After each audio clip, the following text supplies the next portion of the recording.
So we're putting new windows in, all new insulation. I just haven't tore this out yet. All the insulation is going to be new, all the way around, and every wall. As you can tell, I've ripped all this back here out. It is an actual dumpster fire of a mess in here, but it is what it is. Added these bad boys in the front. If you want to learn how to do things wrong, follow me. Moving on. As you can tell, the lighting's not great in here. Very poor. So I did put new subfloor down. I did have to do a little bit of framing around the bottom of the door. This is where I've gotten to. I may have taken some photos. If I did, I'll pop them up on the screen. But this is where I've gotten to. That's basically what I've been working with. So if we take a closer inspection, not too close though, this is what the floor looked like, which is the reason why I'm replacing just the entire subfloor and the entire trailer. All the way underneath this window is completely rotted out. This is the way it was when I pulled up the old flooring. Same thing on this side.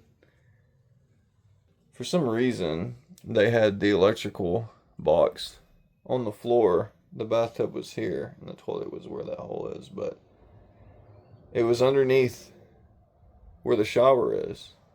And I was like, that's so dangerous. So it's a lot easier if you clean everything up as you go. Because if you wait, then it's just going to be harder on yourself. So just sweep up all the big stuff so that when you're cutting the floor up, you're not just slinging stuff everywhere with the blade. Also, you want to try and take out all the screws that you can possibly find before you start cutting it.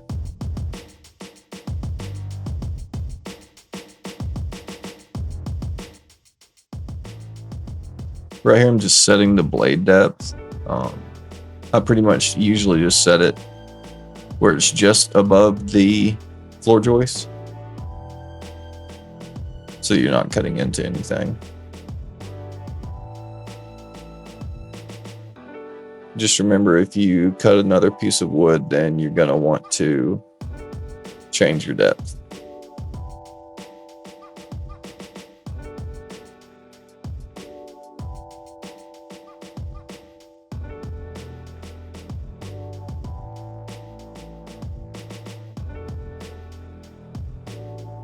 Right here, I'm kind of cutting along the floor joist. Wasn't really on purpose. It doesn't really matter where you cut it, unless you are just replacing a section.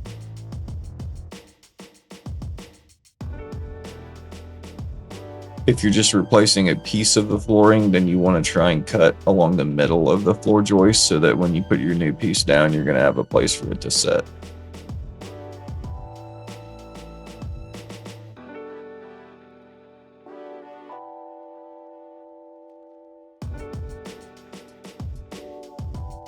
So I did end up warping the blade on my other saw. You do want to try and use an old blade if you can, just because it's old flooring and you don't care about it. So, but you are going to ruin your blade by doing so.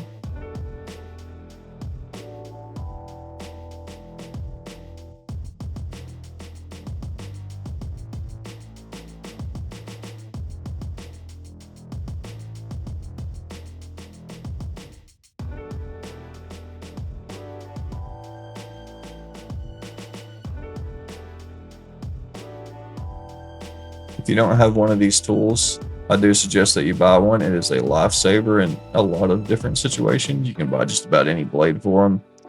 I bought mine, I think, at Lowe's for like $100.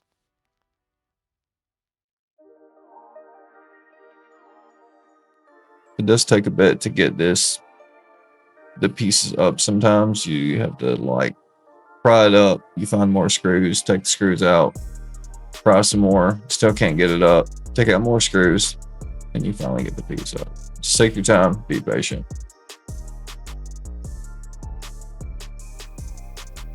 So this is where the old shower used to be, and I expected the flooring to be more rotten than what it actually is. So that's a win.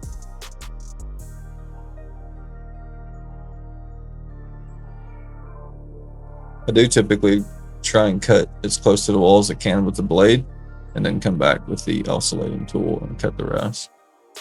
Seems a little bit easier.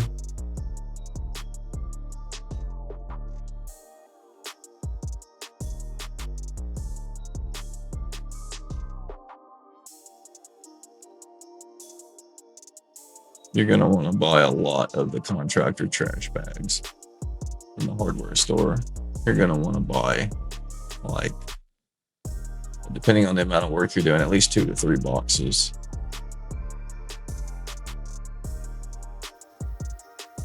You're also going to want to get some mask of some sort. I know I'm not wearing a mask in this, but you really should, because it's very dusty and it can be gross. So, especially if you're cutting wood, there's a lot of sawdust.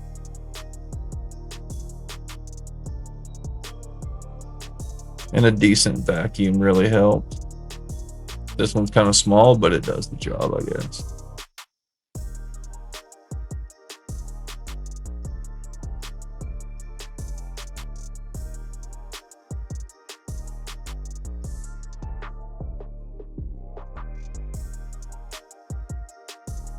So I did have this metal duct work for the old heater that I was tearing out along with the flooring. Just if you have this, be careful that you don't cut through it with your blade.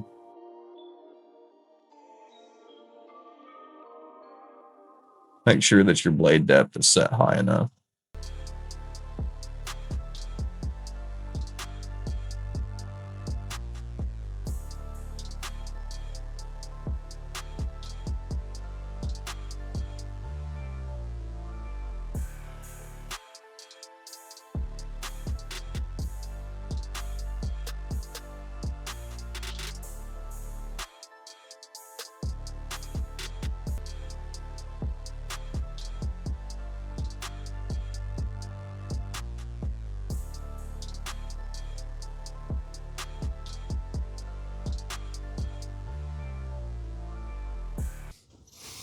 As you can see, we have a lot of this kind of thing on the edges.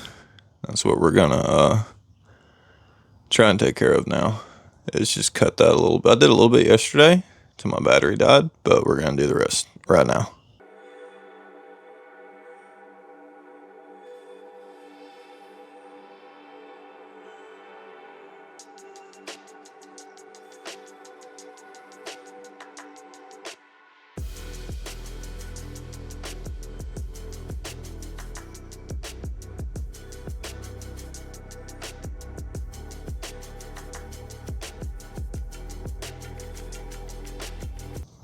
Seems I got a little friend. I wish he'd go on somewhere and not right where I need to get to work at. So I just wanted to mention real quick, we do have this outside outlet as well that will need to be addressed. I want to replace it, and obviously while the wall's out, that's the time to do it.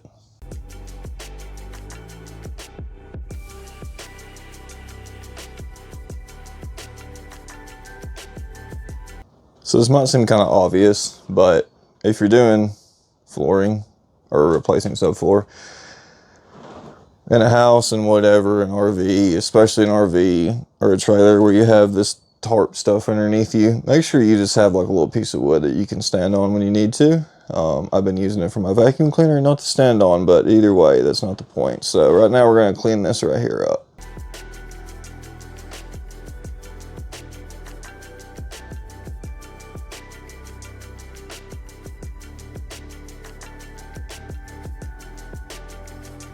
Alright, so we cleaned up quite a bit, but I think I'm going to clean up one more time, and then going to move on to trying to fix these holes.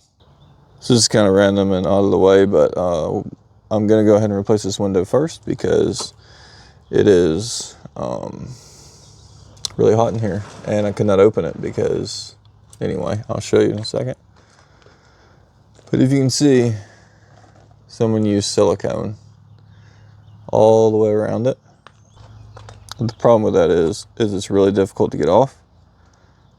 But I can kind of see why they used it.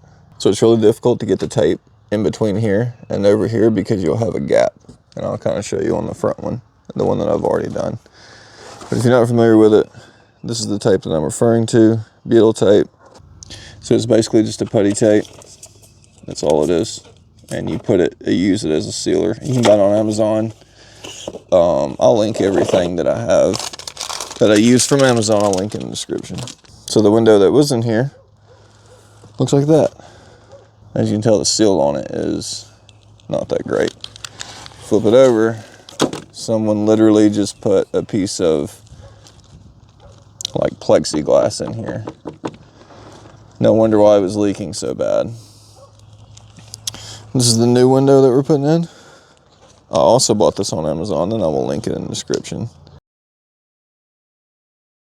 These windows do come with extra clips as well as screws to put them together. If you put this tape in the freezer for a couple hours before you use it, it's a lot easier to work with. It doesn't stick as easily, and it's not like drooping everywhere when you're trying to put it on.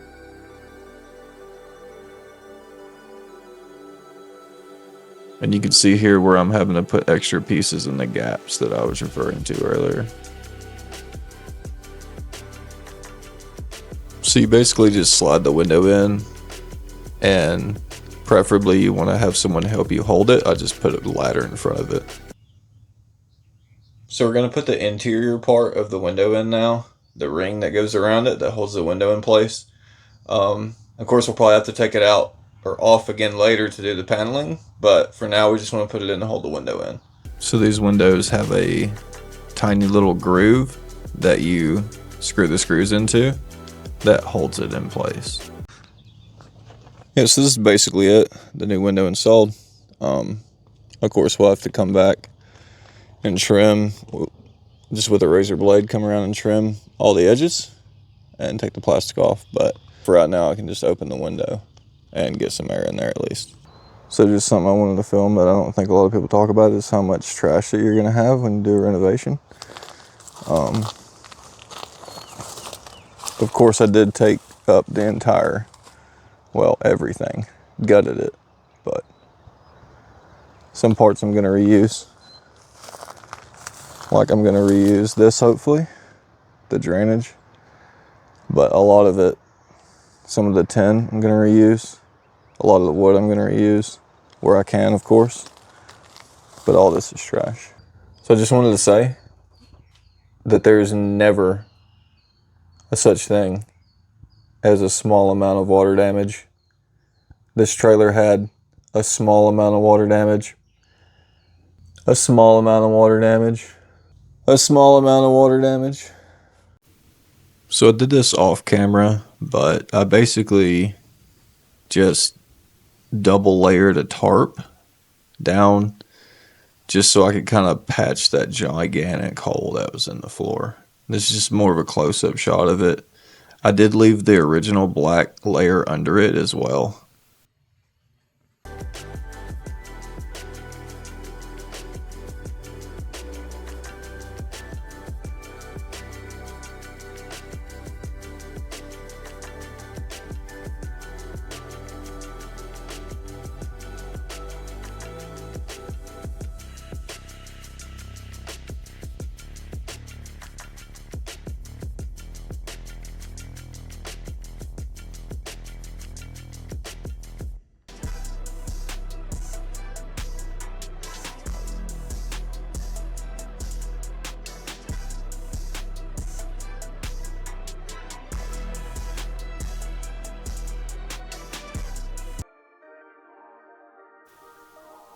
So I did want to throw this into the video.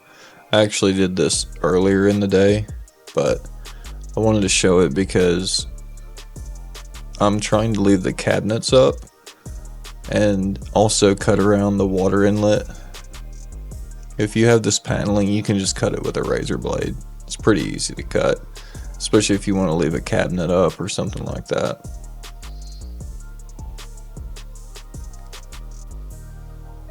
I didn't really show it in the video very well, but you can kind of see. The paneling is really easy to just break. So you can break it up in little pieces and put it in the contractor trash bags. So this, I'm going to build a shelf for, and it's going to sit high up. And not be underneath the I've put new subfloor down. I did have a take $75,000.